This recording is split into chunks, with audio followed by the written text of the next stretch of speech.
ډیرو درنو قدرمنو اوریدونکو پام وکړئ د نن ورځې څو تازه مهمو او وروستۍ خبرونو ته. لومړی خبر: ټاس خبري اژانس وایي دوحې ته د طالبانو د استازو وروستی سفر د تمې خلاف له لاسته راوړنو ډک و او وروستۍ ناسته له نړیوالو استازو سره ګټورې وي. اژانس وایي دوحه کې نړیوالو استازو سره دغه خبرو نوی افغان حکومت د نړیوالې ټولنې له خوا رسمیت پیژندلو ته څو ګامه نور هم ورنږدې کړی دی. دغه اژانس زیاتوي د مسکو راتلونکې ناسته به دې برخه کې نوره هم لاره لنډه کړي. دوهم خبر: G20 هیوادونه نن د افغانستان په اړه مهمه غونډه کوي. د نړۍ د 10 بډای هیوادونو مشران نن د افغانستان په اړه غونډه کوي. دا ځانګړې سرمشریزه د هغه ناورین د ځوابولو لپاره رابلل شوې چې افغانستان ورسره مخ دی.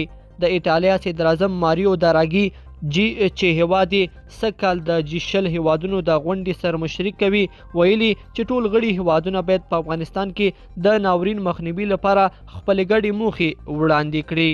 دریم خبر: د افغانستان بانک مخکینی رئیس اجمل احمدي یو بیا په یو تازه خپره کړې لیکنه کې د افغانستان د مخکینی حکومت او نظام د سقوط ټوله پړه پر مخکینی ولسمشر اشرف غني وراچولې ده او ویلي دي چې غني سرتنبه و. غني له حالاتو بېخبره و او بې پاسې د کړۍ په تیارو کې راایسار کړی و. احمدي وایي چې تیر تاریخ کې دا اوس ثبت شوه چې غني څنګه یو جوړ نظام او حکومت د خپلو سرتنبه پریکړو قرباني کړ. څلورم خبر: د وال سټریټ جورنال ورځپاڼې خبریال د هلمند له سنګین څخه په تازه یو راپور کې وایي چې سنګین د افغانستان په کچه هغه ولسوالۍ ده چې جګړې هر کور او کلی ته زیان رسولی دی.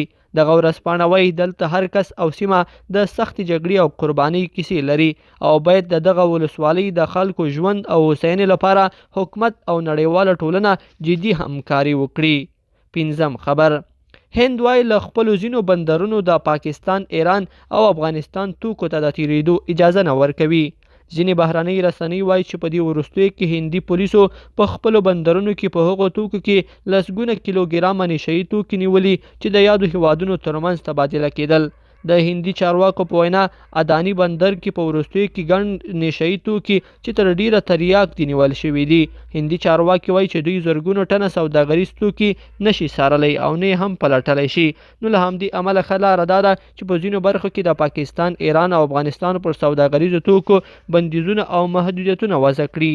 لیدونکو په دې هیله چې دا خبرې ټولګه به مو تر پایه راسره لیدلې وي. که مو ویډیو خوښه شوې ویډیو لایک کړئ او چینل سبسکرایب کړئ. تر بیا ښه وخت.